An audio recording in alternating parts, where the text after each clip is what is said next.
Hey everyone, Mike back here again, starting a new series today actually. And that it's similar to a series we do on our Under Tears podcast I do with Jeff and Brian, in which we do critiques of different movies and TV shows. I'm going to do my own thing here on this channel, this Mike Witmer podcast YouTube page. I'm going to start that out on this page. Do whatever thing I feel like I'm watching, anything it's mostly going to be stuff I just watched, just binged, that kind of stuff.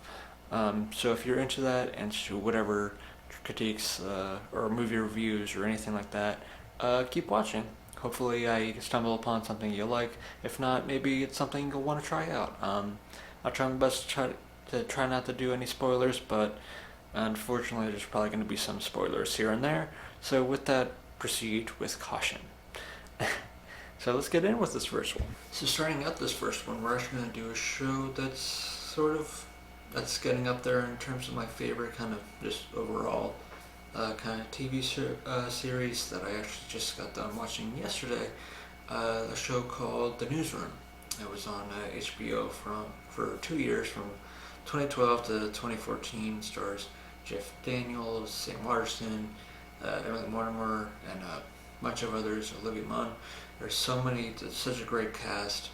And yeah, it's essentially, it's the name kind of gives it away. It's a show that takes place in a newsroom, essentially going into the lives of these people that that put together the news. And this battle between the news and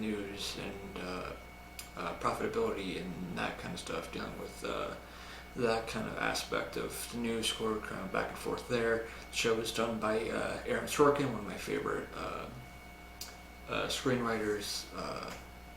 He did Moneyball, Social Network, and a bunch of others. If you don't know who he is or want to know more, look him up on his IMDb page and the show and anything else. It's such a great show. It lasted 3 seasons. Again, it started in 2012. And in the series, the way he does it is it takes place in the distant past. And the reason why he did that was because he didn't want to, Aaron Sorkin, I'm saying, he didn't want to make up any stories or anything. So he'd set it a little bit in the past. So in the first season, you'd start in, that started in 2012, starts in 2010, right around when the BP oil spill happens. That's where the first episode takes place. And I think if you've never seen the show, you may have seen the opening scene, because for a while there, a couple years ago, there was this video going around of Jeff Daniels' opening monologue of him having this just outward kind of breakdown, meltdown kind of thing in front of this class, or this auditorium full of college students, in which he yells at one of them, telling it how America isn't the greatest country in the world anymore, and all this. And that's where the series sets off, and it starts. It's in that it's just this little relationship feud that Will has with Mackenzie, and that she cheated on him with her ex-boyfriend, and it's taken him years and years just to get over it, and his heart's broken because he was so in love with her and all this. And you kind of see how that plays out, her being his EP and he being the anchor and all that. It goes into everyone's kind of backstories and all this. I'm not going to give too terribly much away, just enough to hopefully get you a little interested if you've never seen it before. And hopefully I do a good job of it. I did get nominated for 2 Golden Globes. Won 9 awards and was nominated 31 times. If it was up to me, I'd say, because this IMDb page I'm looking at is 8.5, just about out of 10, and that's probably where I'd put it at 2. There's moments in the show that I like. I think there's a good blend of humor and drama in it. That's why I really like Aaron Sorkin's writing style, and he's very good at meshing the two into it. And I'll actually say this too, this is what I really kind of related to. It's kind of a dramedy kind of version of The Office a bit. even though it's not really like The Office. But in that, it kind of has the same sort of feel to it. It's not really an office setting, but it's still an office setting. It's a newsroom kind of setting. It's going to the lives of these people that put together the news. Some love interests here and there. Obviously, the one I just mentioned. And just back and forth between the profitability of your show versus the newsworthy and all this, and how that kind of plays its hand. Yes, it can be a little political, especially in that first season. They take on a lot of news stories, and if that's not one of your things, you're not really interested in that, then maybe it's not the show for you. If you can get past it, it's very good, very well written, very well acted, and it's one of those shows, it's a short series, so if you're looking for something to binge, it's pretty easy to binge. There's some things you still have to kind of keep in mind. There's a story arc through each three seasons. The first one being, essentially, out of the first few episodes, once they figure out how they want to do their show, a lot of it is Will kind of being in this spotlight, and how their parent company is not very or liking what they're saying on the news and all this, and there's this whole dynamic of he could get fired because he got his new contract when Mackenzie came in, and there's now a new clause in his contract, and that he has that ability to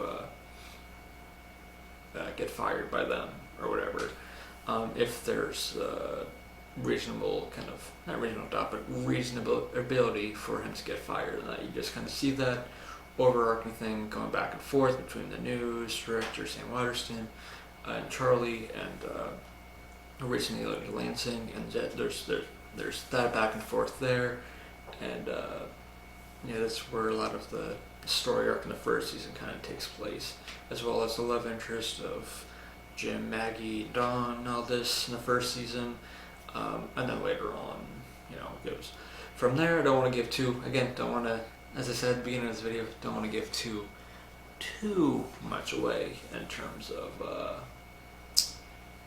spoilers or anything and all that. So that's kind of how the first season kind of goes. There's a battle with Will, because in this he likes the viewers, because in him he feels like the viewers show he likes him, and that's the hour that he appreciates. But in the other part of the time, he's miserable and all this, and you just see how that plays out when he's not on there, and how that kind of affects him going through the season. And then the second season, you see, essentially, he doesn't end up getting fired and all this, and that there's this whole that takes place shortly after this first season ends. Second season takes off there over this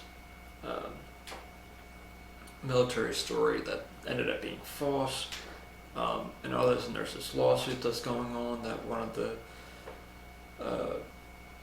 guy that made the story, that came in for Jim leaving and all this, he came up with the story, heard the story, followed it, ended up being false. He butchered an interview and all this. It is kind of a spoiler, but they also kind of give you this away right at the beginning of the second season, so it's not too much of a spoiler. They kind of give it away as the season goes on, that story arc in season 2, but you just kind of see how that affects on this lawsuit, everything that leads up to this thing and all this. You see the telltale sign end of the Maggie, Dawn, and Jim kind of love triangle interest kind of thing, and then you see Dawn and Sloane, Sloane Sabbath, Olivia Munn's character. You see them kind of getting closer, and all this. And then the last season, it taking place in 2013, right around the Boston bombing and all this. And in a sense, there's another leak that comes through from the government, or that was classified documents that they obtained and all this. So then they have to deal with the FBI and all this. Drama plays out because of this whistleblower, and that's how the third season kind of ends or goes. which is the shortest run of all three. That's only 6 episodes. Second season's 9 episodes, and the first season's 10 episodes. So it's really not that long of a show. It's total, that's 25 episodes if you were counting and good at math. So yeah, it's a really good show, very well acted. I did have to give this show a rating. I would probably go similar to how this IMDb page has it at like 8.5. That's probably where I put it too. There's a lot of moments in the show where I'm like, they didn't really need to do that. Spoiler alert, if you don't want the spoiler, mute me, turn me off.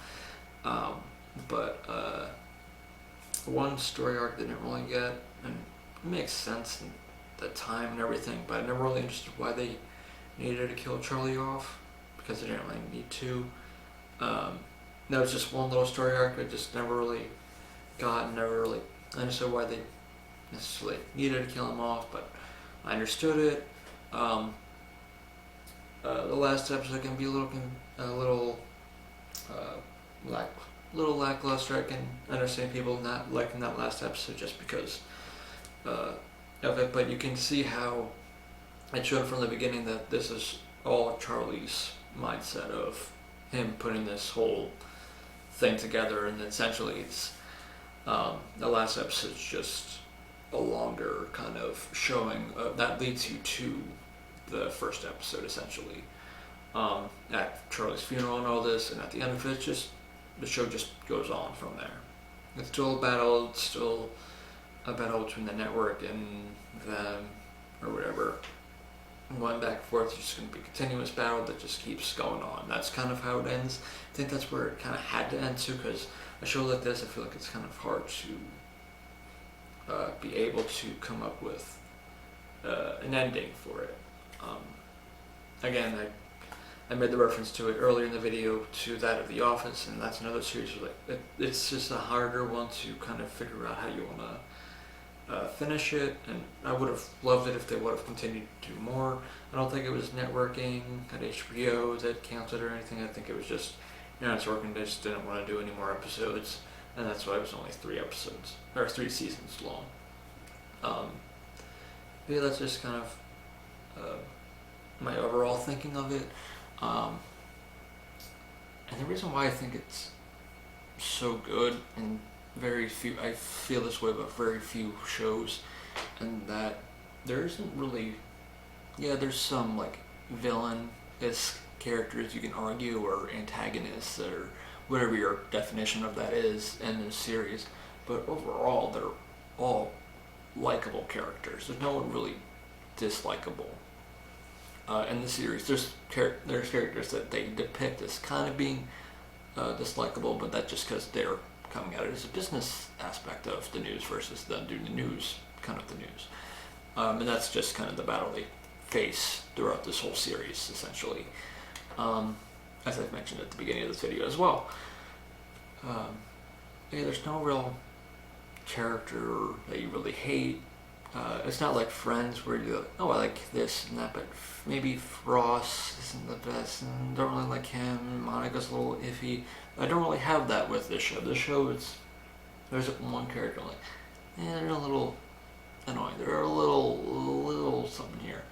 And I like that they depict these characters as being either smart or being clever, doing this, but they also show, and the thing that makes me really like it is that they humanize, their characters are very humanized, so they have their flaws as well as their strong suits, and it shows up in the show. And I feel like because of that, maybe some people that didn't really like it took that to effect. In the first season or whatever, there was a bunch of things of it being like sexist and stuff like that, which I never really got, because I never thought this show was really that sexist. The most powerful woman person in the studio, or in the whole thing, was Leona. That was a woman. Obviously, Mackenzie and Solone are smart, but they're quirky. They have their quirks. They have their flaws. There's nothing wrong with that. That's just human nature. Everyone has their flaws. That's why I think a lot of this show can have that relatability kind of aspect. I know we've talked when Brian and I were talking about on our when we were talking about The Office, unofficial official critique on that. Friends versus The Office and all that, and that Friends, their characters are very relatable to real life people. I kind of feel this similar in this way. Sure, there's some of them might be a little out there, but I feel like you can still kind of maybe personalize, see yourself as a character here and there. If that's not real, that's just me, just my thinking of some of these shows and movies and stuff like that. They do a good job in telling the story. Aaron Sorkin does, and all that. Many great lines, funny lines, very dramatic.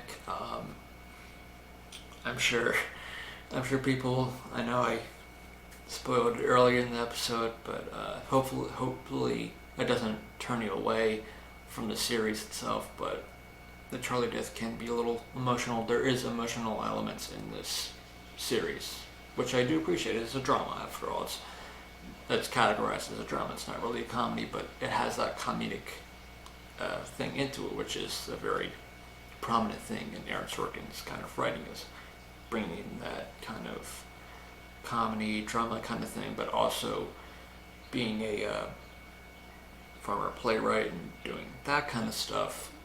The dialogue can be a little tricky if you're first watching it to get into, because they do tend to speak a little quicker. But once you get used to it, I think that you just kind of get used to it, as to most things. Like, you can probably say the same thing with Game of Thrones, like the whole Game of Thrones universe. It's hard to follow who's who and all this at times, but once you get into the show and really pay attention in depth of it, then you can kind of get, oh, this is them, this is, okay, I'm starting to get it here and there. And that's just a little thing I can kind of relate it to the Newsroom, in that just that dialogue can be a little hard to or get the first viewing. It'd take a little bit to get used to it, just because they talk a little quicker. That's just kind of, again, an Aaron Sorkin kind of thing. I don't think it takes it away from the series at all. It's just a little, slight little ding you could have on the series as well. That someone could have on the series as a whole, I'm saying. But overall, that's just kind of my thinking of the Newsroom. I'm going to keep this one a little short today. Again, still one of my more favorite shows after watching it again. Hopefully you like this video. Again, I'm giving it an 8.5 out of 10 stars for me. So hopefully you like this one of my first video of my Witmer's unofficial critique. And yeah, we'll see you next time. I'll see you if you watch our Underachievers podcast or Witmer Quick Hockey podcast. You'll see me on there later today, I'm sure. There'll be a podcast out there later today as well, if you're interested in that. So with that, I will see you next time, whenever that will be.